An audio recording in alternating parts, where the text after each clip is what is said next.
agenda is for the clerk to call the roll, please. Beth?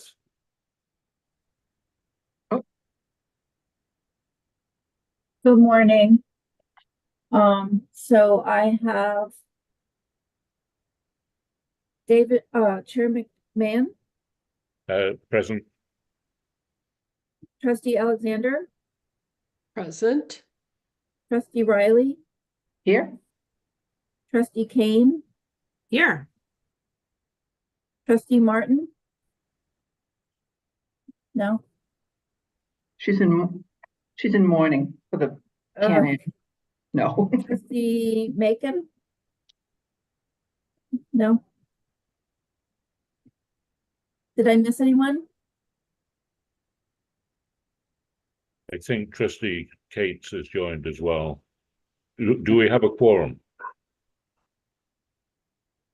Looks like we have 4 members for the committee, unless there's someone else on the committee that I missed. And what, So we have a quorum. You need 5 for a quorum. Trish, can you appoint Roger to this committee? I can. For this meeting? Could I We have a quorum. have some time to think about that, Chairman McMahon? No, you don't. Okay. Just for this meeting, We Roger. need to get going. Okay, so Okay. we have a quorum, and Chancellor Malloy has asked if he could speak at the start of the meeting because he's at a conference in Washington and has to leave. So, Chancellor, it's all yours. Thank you for the opportunity to be with you. I am at the American Council of Education, an organization which our system and universities have been part of for many years. Also down here is Joan is down here as well. I think we're each going to try to pop into be part of as many of these meetings as we can without giving up the opportunity to hear from some really extraordinary speakers. So I do apologize for that. I do want to say I think the 2 discussions with the about the post-pandemic experience and also speaking with the students is a great thing, and I want to congratulate everyone on doing that. I do want to comment on the 2 name changes. I have for some period of time been talking about meeting the market. Well, part of meeting the market is to have the market understand what you're trying to sell them. And I think that this is a bold decision on the parts of the 2 universities that are seeking to rename programs so that they're quickly understood by a potential purchaser of such an education. And so I want to congratulate the presidents and deans who shepherded those discussions. And then finally, I simply want to say that I have had an opportunity to review with Jeff his good work with respect to the votes on tenure nominations that will later occur today. But I also want to point out that the faculty and the deans and the provosts of each of our universities have also done great work on this, and I want to thank them publicly for that work. And Jeff, I want to thank you for being the part of the system team that has to review every one of these things. He came in exhausted every morning after reviewing another batch of these things, and so I just wanted to say that. I hope you'll understand that this meeting down here is of some importance, and I just want to thank everyone for the outstanding work that they have done thus far, and the members for the work that you will accomplish today. Thank you. Okay, thank you. Thank you. So the first item on the agenda is a student representative discussion on dining services. And if we could please keep this to 15 minutes, it would be gratefully appreciated. Yeah, absolutely. Hello, trustees. The student reps, we identified the need to talk about the state of the dining halls across all of our campuses. We've recognized that each campus has its own unique and diverse needs and aspects that we all appreciate. And we just wanted to bring those forward to all of you. And at the end, we'd like for you guys to ask us questions and have more of an open dialogue in this discussion. and I will share the presentation.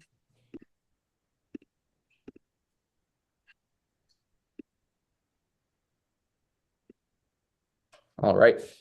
So, through the work of the through the work of the system itself and outside companies like Sodexo, on-campus students are able to count on healthy, balanced meals as they progress through their degree programs at their respective campuses. With the UMaine system being so diverse, each campus has excelled at prioritizing different aspects of their student needs, whether it be efficient and safe food production, clear dietary assistance, or welcoming hospitality. With these qualities in mind, it is important that the effect of the dining quality fluctuates between each campus. Things like keeping commuter students in mind in regards to dining, the meal plan provided by Sodexo, and the effective food availability on campus are all aspects at every campus. And we will start off, Google Slides. We'll start off with Sodexo from each campus. Is Machias here? All right, that's a no. So dietary restrictions and availability have been a concern on the Machias campus and allergen accommodations. This is something that they've discussed that there needs to be more availability of. However, the current selection is also something that they do appreciate. And then the residential dining life, they've discussed the needs of having, say, like kitchens in their suites, or just having like more access to, say, dorm kitchens. And then the food quality and limitations of current hours. The Machias students have also discussed the need for more open hours for students on their campus as well, whether that be earlier or later hours. So those students that have 8 a.m. classes, they want to be able to get breakfast earlier, and they've discussed the need for that. USM with Sodexo, we've identified that there's a monthly calendar with specialty meals available for students. I did a lot of research before this, and a lot of the recipes on there are quite incredible, and I've used a few myself. A monthly newsletter is also published with unique recipes and updates on culinary arts. One of the topics identified by Sodexo was the use of biotechnologies in foods, and there's an excellent piece in the monthly newsletter on that. And UMaine Orna? Yeah. So right now there's like a 4 weeks of listening project underway to look at student concerns with particularly this semester with Sodexo. And so that's happening with our administration. And that's mostly around like the options between the different dining halls, and then improving options for students with dietary restrictions. Perfect. And Aiden? Good morning. So at UMF, we have the 3 main dining facilities. We have South Dining Hall, our Beaver Cafe, and the Mantor Cafe. In terms of recent changes, the most expansive meal plan added a free drink at the Mantor Cafe, which has been very popular, and I've definitely been getting into that myself. In terms of communication between Sodexo and the student body, they're always trying to collect feedback through surveys and the like. And as of last time I talked to them, their 2 biggest concerns are from those surveys is signage, like labeling what is what. This is vegetarian, this is vegan, and food waste. They operate in South Dining Hall from 7 to 7, and if there's not a lot of people in that lunch rush, then they don't really have much to do with that food. And that's UMF. And UMPI? So we, Sodexo on our campus, hosts events with a specialty meal option. So like this coming week, they're actually doing a sushi event where students can pay, it's like an additional $5 on top of their meal plan and get sushi as an option. And then we're also pretty good, Sodexo on our campus, does do the allergen accommodations. We have an entire room that is a gluten-free section for those on campus that need that. accommodation. And I've noticed this year in comparison to other years, we have a very friendly staff, and their willingness to work with students is really up there. So that's a key takeaway. And then each commuters from all of our different universities have varying needs and flexibility with their meal plans. And we just wanted to kind of break down how that works on each campus.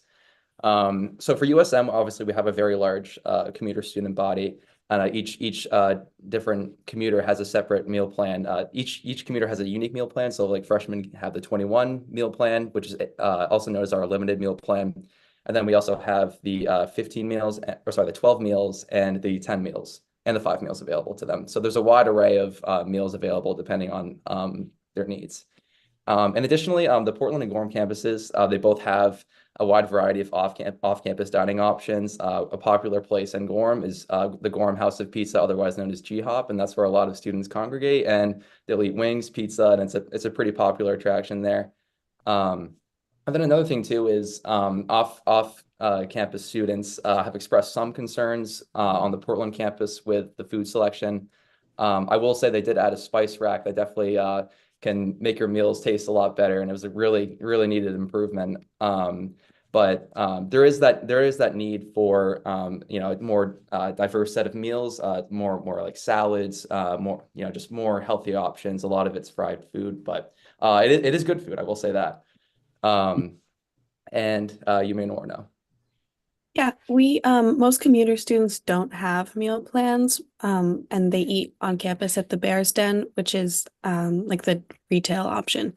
There is another new program where dining hall swipes you can apply for them for food insecure commuter students.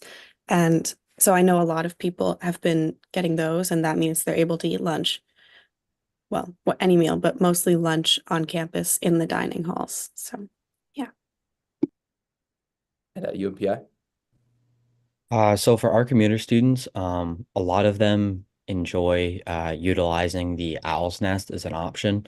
If they're on campus for a long day, they'll get food there, whether it's just a snack or a meal. The Owl's Nest would be our more retail option. It runs later hours. With this, it is a little bit more difficult on our campus for the commuter students at UMPI to utilize a meal plan option. Currently, we only run a unlimited meal plan for those on campus. If those off campus would like to get a meal plan, it is the unlimited option. We don't run anything lower than that. And then, Aiden, would you like to go for this? I don't think you have a part on this slide. Sorry. Like everyone else, our commuters tend to congregate in the retail option, more the Mantor as opposed to the Beaver Lodge. But again, it's a retail. And that's my 2 cents. All right. And then dining in regards to community. So the Brooks Dining Hall and the McGoldrick Center, they serve as hubs on our campuses. That's where most of the students congregate. And I will say that since the construction of the McGoldrick Center, there has never before on the Portland campus has there been student life as active as this. And the McGoldrick Center Dining Hall was certainly a welcome change. And we also have the Husky Brew in the McGoldrick Center as well, which also serves as more of a late night campus gathering place. A lot of students will go down there and they will do their homework, and they will order a beverage of their choice. And it's a great place for students to go down and socialize after having a long day of classes. And then also the McGoldrick Dining Hall Center is also open pretty late. The hours are very flexible for students. I believe it closes at 7:30 p.m. So a lot of students after the classes, they have the time to go get dinner. And then for the Portland campus, also current and future communities also have the opportunity to gather there. I'm sure future cohorts of students will appreciate the building and all that it offers, and the Husky Brew and the McGoldrick Dining Center will definitely be an attraction for students to come. And then just smaller aspects of the campuses that I wanted to mention, we also do have the Bailey Cafe by the library in Gorham.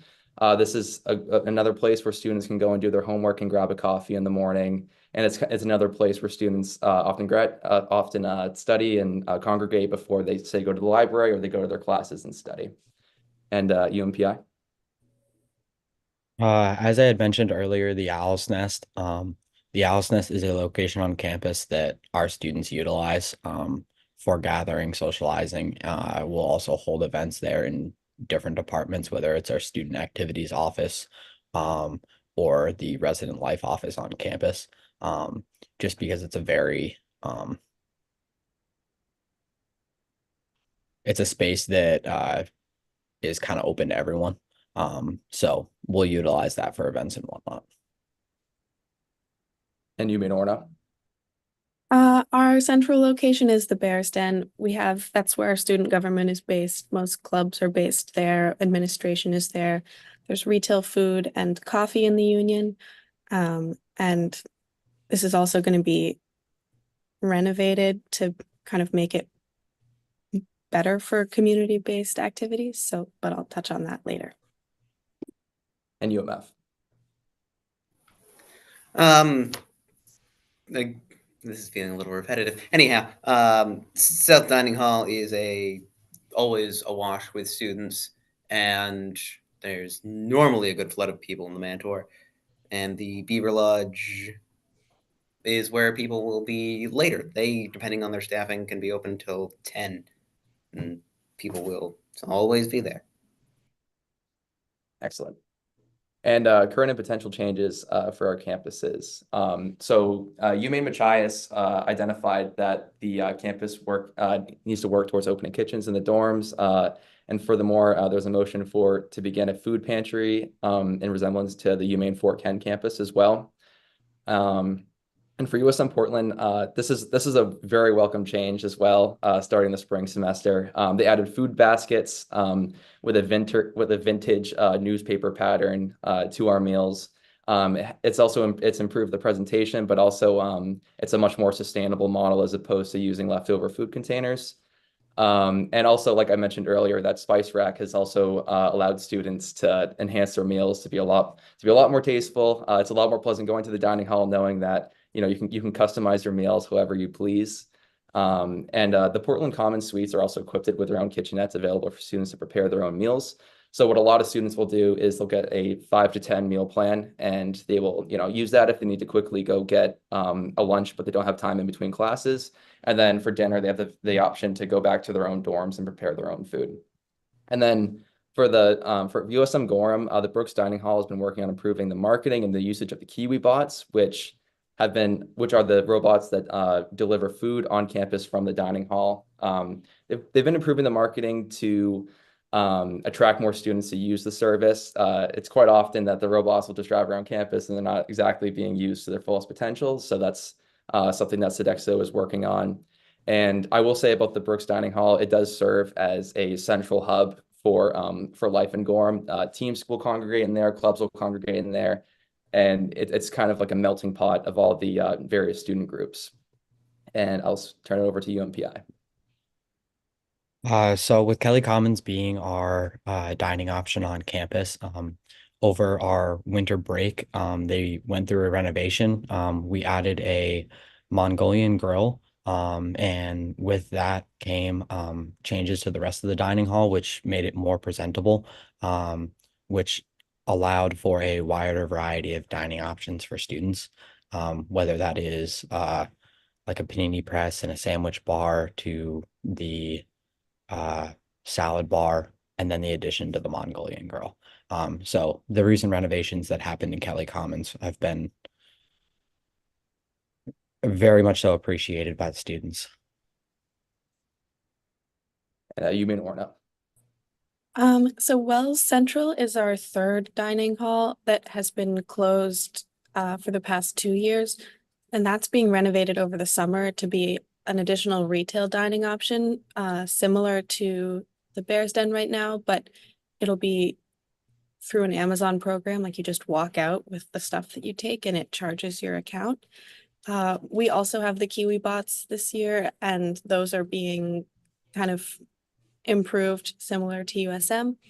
And then Bears Den is going to be undergoing renovations with the rest of the dining experience for next academic year in collaboration with Starbucks. And Aiden, would you like to discuss for UMF as well? I do believe I already covered everything that's changing here. Perfect. Okay. And that is all we have for you, trustees. Thank you for listening to us. And if you have any questions, feel free to ask any one of us. Thanks so much, Andrew. Can you take the slides down, please? Yeah, absolutely. Any trustees have questions of the students?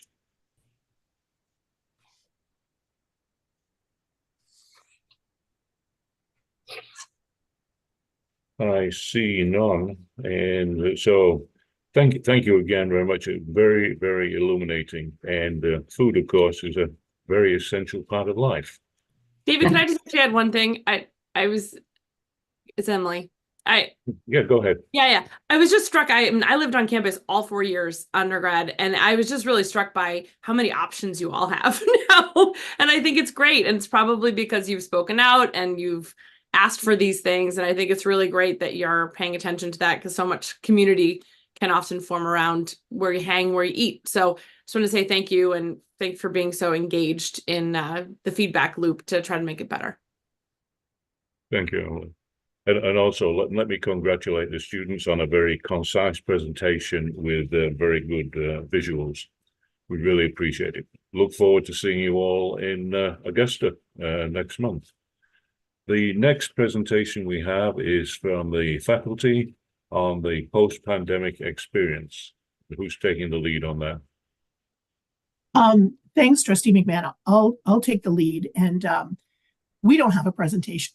And some of you have heard me say before, it's kind of like they say doctors make the worst patients. I think faculty make the worst students. So we don't have a presentation, but you'll also be happy to hear that I'm going to go last if there is time, because you all know I'm a talker.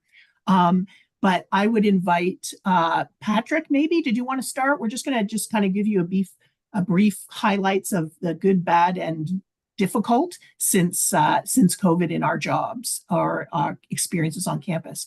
I'm trying to round us up, but I saw Patrick. Did you want to go, Patrick? Yeah, certainly. So thank you, everyone. It's good to see you folks. I'll keep it fairly brief. So University of Maine Augusta has had conversations over the years and have passed some documents and worked on some documents, both the college level, program level, and Senate level. But in terms of today, I'll keep it brief. And, when Lisa brought this topic to me, I just have been thinking about, from the start of the pandemic to now, what are some things that have affected me in terms of my day-to-day life? One thing that comes to mind is what my colleague Susan Baker calls the loss of hallway conversations. So with our schedules being kind of uprooted or upheaved by COVID and sort of the aftermath in terms of the quote unquote new normal, there's been a lot of changes in terms of just how people function on in-person campuses. And in a lot of ways that's getting back to normal, but this loss or lack of hallway conversations is something I think about a lot, because it, to me, is something that could be a morale issue. So I'm not seeing all of my colleagues in the way I used to, but it's also sort of like an efficiency issue. So in a lot of ways, Zoom has kind of changed our lives for the better, and it's been an amazing tool that's kept us afloat during the pandemic.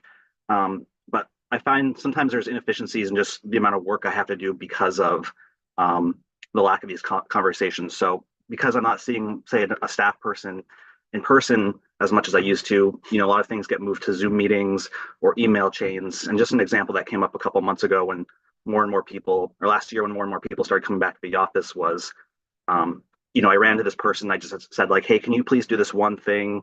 Because it's going to save like 8 people a ton of work. And because I'm not seeing people like that anymore, a lot of this has been moved to emails, where something like that took me 30 seconds to communicate to someone would have had to be sort of resolved over multiple Zoom meetings, or like, an email chain of like 20 emails with multiple people and that sort of thing. So that's just, like I said, there's a lot of sort of work that's been done on the faculty level as a whole. But that was just sort of one anecdote that's come to mind, and, has given me a lot to think about. So that's it for me. Thanks, Patrick. Clyde, I see you. I'm like the romper room woman. I see Clyde. I'm going to call on you if you can. Absolutely. Thank you, Lisa. So I was also going to comment on Zoom, and I certainly have concerns if we potentially lose that platform, because it's very student friendly and they have really adapted well to being able to use Zoom. Not only for like, hybrid classes, but occasionally like if we have to go online for any reason. The issue that I wanted to bring up was that straight after the pandemic, the students that we were getting had experienced their last year or two at high school, kind of learning at home. And I found that my students were very unprepared for kind of the social interactions and environment, and mental health was a major challenge. And I suspect those students will be behind and struggle for a long time. However, the more recent batches of students that we've been getting, however, that have had in-person classes at high school, I have found to actually have very strong coping skills and to be a very robust class. And I'm incredibly pleased with like how they're able to cope and how they're able to function socially. That said, since the pandemic, I have noticed that student clubs are not as active as they were before, because many students sort of are not used to interacting kind of in larger groups and kind of taking leadership roles in that way. So students still do interact with each other, but trying to have clubs being active and being an opportunity for other students to engage certainly has been a bit of a struggle. And I'm going to hand over to perhaps William if he's got any comments. Sure. And when I first thought of this topic, recency plays a role in what you first come to mind. And one of the things that hit me was some of the academic preparedness. And I was blindsided a little bit on one aspect of it. This past fall, teaching chemistry, I had students who were underprepared for taking chemistry. I wasn't surprised about that. But what surprised me is a number of students had already had a chemistry class in high school during Zoom and thought they did well in it. But in reality, they had learned almost no chemistry. So that when they came into my class, they didn't realize the time and effort that they needed to put in and realize I didn't learn any of this naming. I didn't learn even how to balance these equations, but I got an A in my high school chemistry class. And so it kind of blindsided those students. And so I ended up having more kind of get well behind and have to withdraw from the class this past year, just because they did not realize that they were underprepared and they thought they were well prepared.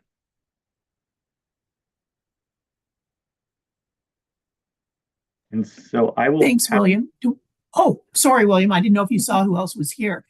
Joe from USM, did you want to jump in with some reflections? Sure, I appreciate it. Thank you. I think that my colleagues have really addressed many of the same issues that we see down here at USM. Post-COVID, there's certainly, we noticed a little bit more in regard to mental health issues, anxiety, academic preparedness, that we sort of allocate to 2 years of high school and COVID.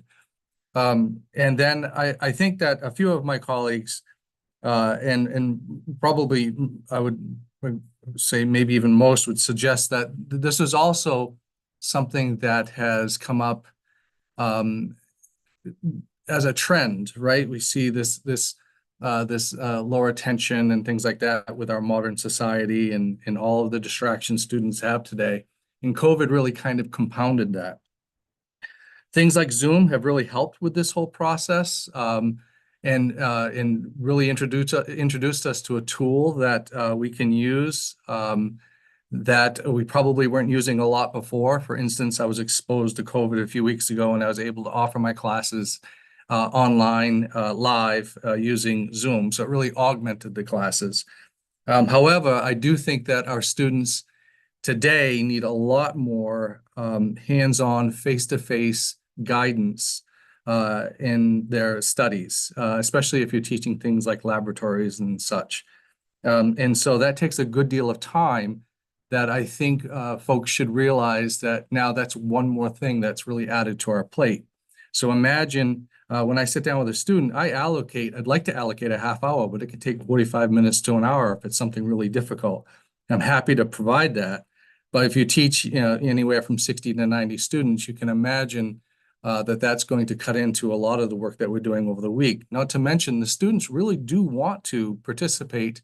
They like the idea of doing research, but bringing them up to speed does take a little bit of extra work today compared to what it used to do in the past. So I think that post-COVID, and I'm trying to speak for everybody that I've interacted with and asked these questions, it really has required us to allocate a good deal more time to deal with issues related to preparedness and anxiety, but the students do want to, do well. They do want to participate, and I will echo what my colleagues had suggested, that the cohort coming in, they're wonderful, happy to go after it, but they may not be as prepared as we would expect them to be. So that's all I have. I think I share the same sentiments with a lot of my colleagues. Thank you. Thanks, Joe. I do not believe Libin or Ivan are here, but Dimitri, did you want to share anything like from the graduate experience at law school? Sure, I can speak about the law school a little bit. My sense is that the faculty and the students maybe came out of the COVID experience in slightly different places. So for the faculty, I think we saw teaching on Zoom as kind of a viable plan B, an alternative where it worked okay. And so these days we don't really cancel classes on snow days. We move to Zoom. Somebody mentioned if somebody's not feeling great or presenting at a conference, Zoom is an option, but faculty had a lot of concerns about student preparation, about getting ready for the bar exam, about some of the skills we're trying to teach law students that didn't seem to translate as well on Zoom, and just student engagement. Faculty saw some of that, and I think we heard from students that it's easier to tune out, easier to go surf the web when you're at home. And so the faculty perspective has been kind of concern about Zoom. I think the student perspective has been maybe a little bit different. I think many students came out of COVID thinking going on Zoom, learning law online worked fine, that people survived law school, some people passed the bar.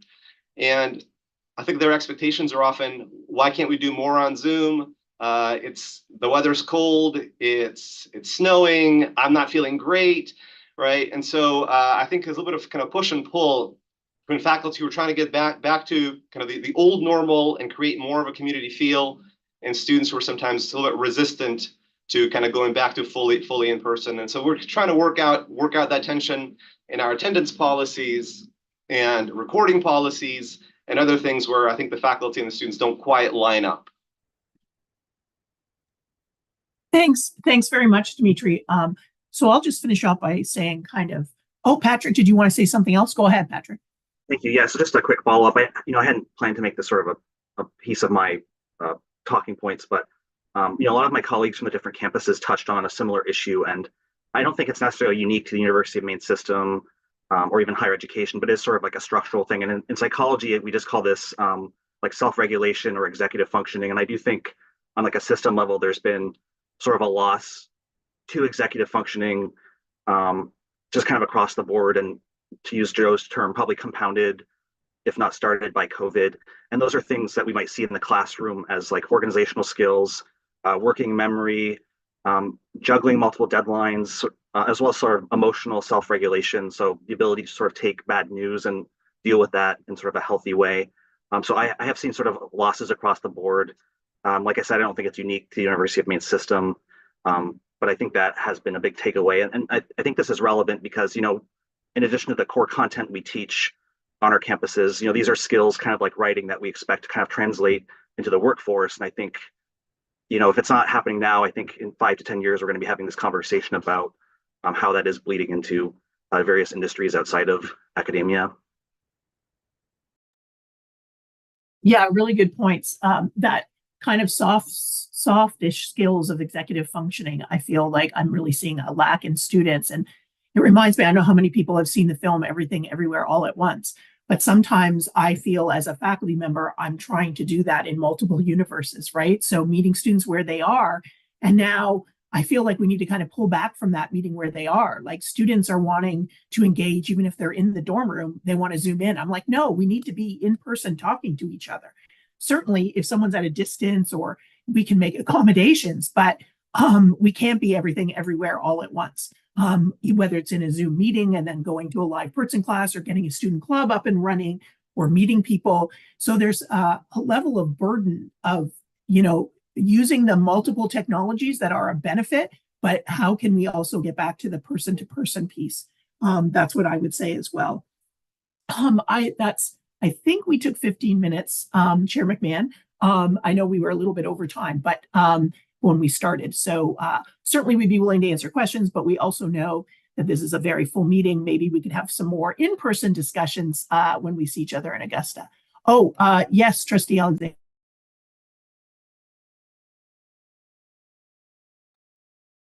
I was very interested in and wonder if there is a distinction about the cohort of the group coming in having experienced COVID in high school. In other words, is this preparedness and awareness of their readiness, is this something that is going to pass through this group, and will we not necessarily face that with the cohort coming through in the regular high school program? So that's one issue. And the other is, maybe there's a need, and I have no idea if this makes sense, but in insisting on in-person learning the first year of your college experience, so that you get them involved in talking to each other, talking to you in the classroom, and club-related activities going on. But again, I was struck by I can't tell if this is a big problem for the groups coming in who have experienced COVID in high school, or whether we are talking about a systemic issue with Zoom learning generally. Maybe a bit of both, but thank you very much. Very helpful conversation. I would just say, I don't think we've gotten beyond a COVID cohort yet, right? So even though COVID was 4 years ago, so if we think of our freshmen now, maybe they were freshmen in high school when COVID hit, but we remember what was happening all of 2021 even, right? So they still did not have a quote unquote normal high school experience. I would say we have to be out of a few more years out before we get a real non-COVID high school cohort. So yeah, I don't have answers to the questions. We're just kind of building the plane as we fly it, I would say. And Zoom has been a lifesaver. I know there is, as Clyde mentioned, I understand that there's our license with Zoom, our contract is up, and I think it's really important to keep that. The students and the faculty and staff, we use it every single day. And mandating in person, I think, is good for traditional age students, but we also, all of our campuses, I think, have a big cohort of non-traditional age students, and really want to meet them where they're at as well. But, faculty often are becoming, production people for our courses, right? I think we've got those skill set, but figuring out, like, I don't use PowerPoint in the classroom. 4 years ago, I had to create PowerPoints to be able to deliver my classes. That was a huge lift, and understanding how to do that. I'm going to ramble on. That's why I said I would talk last, but I'll stop now. Sorry, Trustee McMahon. Thanks, Lisa. And any other quick questions before we move I on? had my hand raised, David. I don't know if you can see it. I couldn't, no.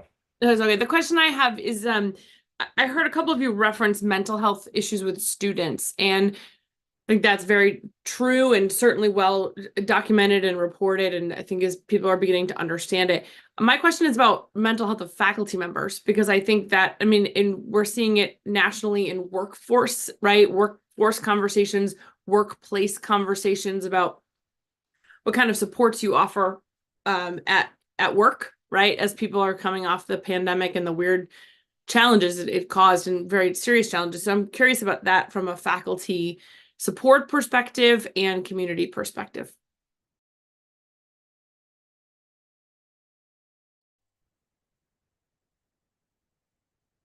I can talk to that a little bit.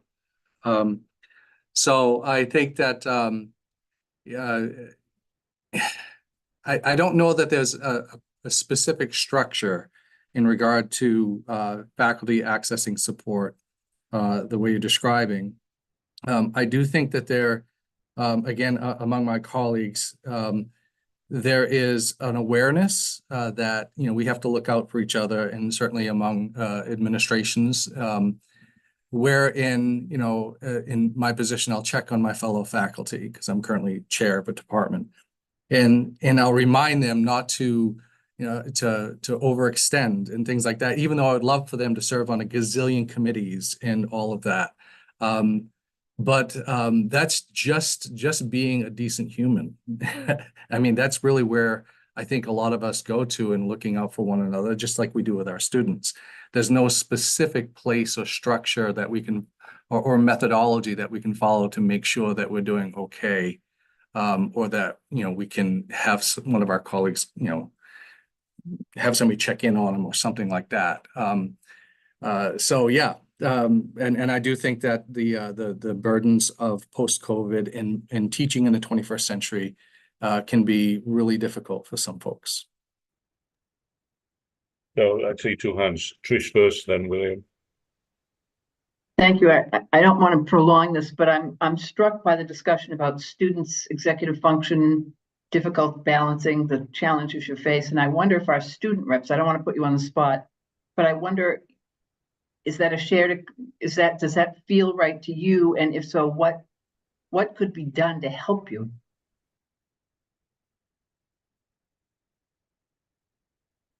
Okay, I put them on the spot. We can pass. I can answer briefly, just to my experience. I did transfer to UMaine from a different school. I graduated in the COVID class, and that was a problem for me at my other school. That's kind of why I'm here. And I've now been in college for 3 years, and I think it was like quite a learning curve to learn how to ask for help remotely when I don't see my professors every day, and like have kind of a relationship with them and where I feel more comfortable reaching out. So that was like, that took a little while, and I imagine it did for other students too. And now most all of my classes are in person, and I do know my professors, and I'm more comfortable with that, but it was a learning curve. Thank you, Olivia. William, you had your hand up. Are we good to go?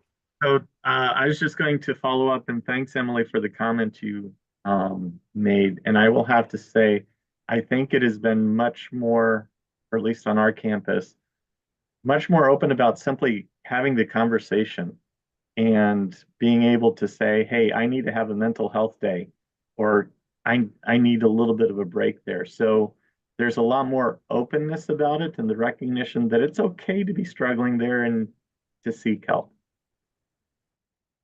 Thanks. Provost Volin. Thank you, Chair McMahon. I just wanted to add, you know, also Trustee Kane, thank you so much for bringing this up. It is, you know, obviously a nationwide issue. In December, I was having lunch with our president of Faculty Senate, and she wanted to kick off a student mental health and well-being task force. And we agreed that we'd actually make it a student, faculty, and staff mental health and well-being task force. And so Robert Dana, the Vice President for Student Life and Inclusive Excellence, the Amanda Clemmer, our President of our Faculty Senate, and I started this task force in February. It's co-chaired by our Head of Counseling Services and our Vice President for the Faculty Senate. It's a very large group, students, faculty, staff coming together. And we will actually have a report in mid-April on this and be happy to share that around. I think it's certainly going to be kind of looking at, you know, what is going on right now. The state here at the University of Maine and University of Maine Machias, it will from there, they're benchmarking with other universities, and then they'll provide recommendations as well. So just wanted to share that this is definitely a concern that's held by many people. So thanks. Thanks, John. Joe, you have your hand up still? You're on mute, Joe. Which Joe? Joe Staples. Oh, sorry. Let me try to take that lower hand. There we go. Is it still up? You're still up, yeah. As long as you're satisfied, that's okay. Okay, well, faculty, thank you very much indeed. Look forward to seeing you on in Augusta next month and for another interesting discussion. The next agenda item, two informational items. The first one, University of Maine at Farmington. I can start with this one, Trustee McMahon. Thank you. This is a quick item for the trustees. As the Chancellor noted at the top of the meeting, President McDonnell and Provost Yardley have been great about looking for ways to increase recognition of their programs, particularly as they ramp up adult degree completion initiatives at their university. This is just the latest example of their efforts to do that, taking what has been a rather wordy description or name for a program and simplifying it so students can understand it, so that advisors, professional advisors, and faculty advisors can more readily explain it and share it with potential new students interested in the program. And that's the basis for the name change. There's no corresponding curricular change involved in this. It's merely an effort to reach students where they are and reach them with something that makes sense when they see it. Kathy, anything you'd like to add to that? Thanks, Jeff. I think you summarized that well. We want students to be able to talk about that they have a degree in professional studies with a professional focus area in nursing, for example, or in special education. So it just makes it much more clear than adding that additional layer. And interestingly, you're also saying it's more recognizable in the marketplace, which is a very important factor. Any questions from the trustees? This is purely informational item. Seeing none, Jeff, do you want? Oh, sorry, Trustee Cates. Thank you. Just a question. So I understand that this new degree, Bachelor of Arts in Professional Studies, may encompass a couple of more specific subcategories, if you will. Will the degree reflect that, or will it be just a degree in professional studies, or will it say a degree in professional studies with an emphasis on X or an emphasis on Y?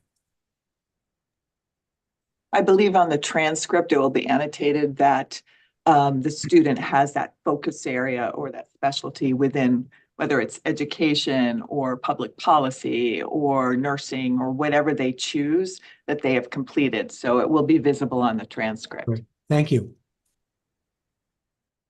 Jeff, do you want to tee up the next item? Thank you, David. This one similarly is driven by need, but in this case, it's responsive to accreditation rather than to market demand or market concerns. With the support of Provost Vollen and Senior Associate Dean of the Graduate School, Scott Delcourt, Kelly Strout, Director of the School of Nursing at UMaine, brought this forward last fall. We had multiple conversations about it, and everyone is entirely on the same page with respect to making the name change now. The external accrediting, the professional accrediting body that nursing responds to, CCNE, is requiring this name change by 2025 as part of a larger set of accreditation changes. Again, for the purpose of this piece of that broader set of changes, this is a naming realignment to fall into accord with accreditation requirements, and that's it. So Kelly wanted to get it done early. The more challenging work is on the curricular side, and that will be later and separate following her provost agreed, her graduate dean agreed, her dean agreed that this was the right time to make the name change. Any questions from the trustees? And again, this is informational, not an action item. Provost Vollen, do you have any additional comments you want to make? No, thank you, Chair McMahon. Okay. So seeing none, let me check the second screen, right? Seeing no questions, the chair would entertain a motion for the Board of Trustees meeting to go into executive session under the provisions of 1 MRSA section 4056A to discuss the evaluation of personnel and the consideration and discussion of appointments, evaluations, employment, and duties. Could I have a motion, please? So moved.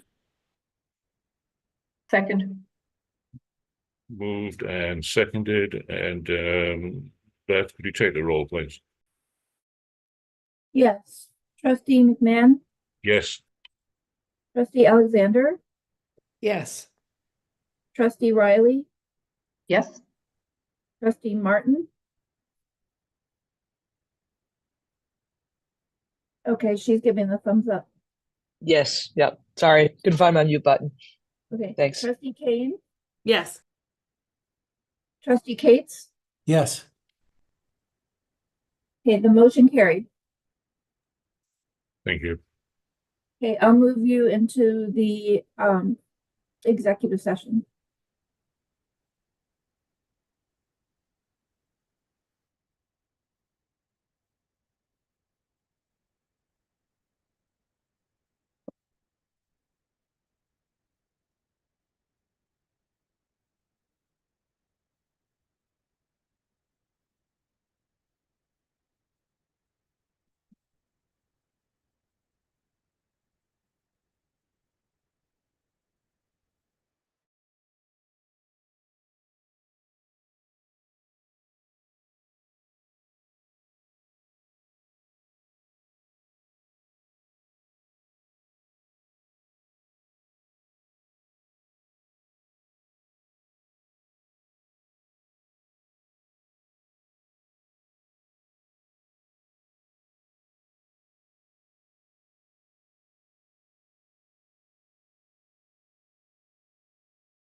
Welcome everybody back to the public session of the Academic and Student Affairs Committee. And the chair thanks everybody for their diligent attendance at a relatively long meeting. We have a motion on tenure, and then I will read the text of the proposed resolution. That the Academic and Student Affairs Committee approves the following resolution to be forwarded to the Board of Trustees approval at the April 7/8/2024 board meeting. That the Board of Trustees accepts the recommendation for tenure submitted by the Universities of the University of Maine System. Approvals will take effect September 2024 for faculty with academic year appointments and on July 1, 2024 for faculty with fiscal year appointments. Can I have a motion? So So moved. moved. Second.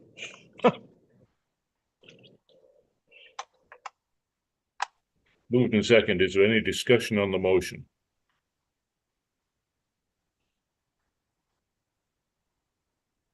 We See- should say on the record that this is an important undertaking, an important and thorough review, and represents an extraordinary group of people who've done just great work, and it's a pleasure to vote on this.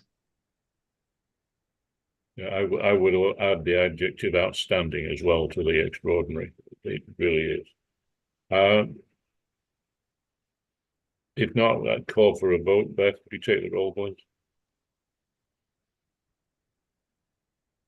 Trustee McMahon, Yes. trustee Alexander, Yes. trustee Riley, Yes, trustee Martin, Yes. trustee Kane, Yes. trustee Cates. Yes. The motion carries. Thank you again for your time and presentations and for all the work you put into this meeting. Really appreciate it. And we'll see you at other meetings this week. Take care and have a good day. thank you.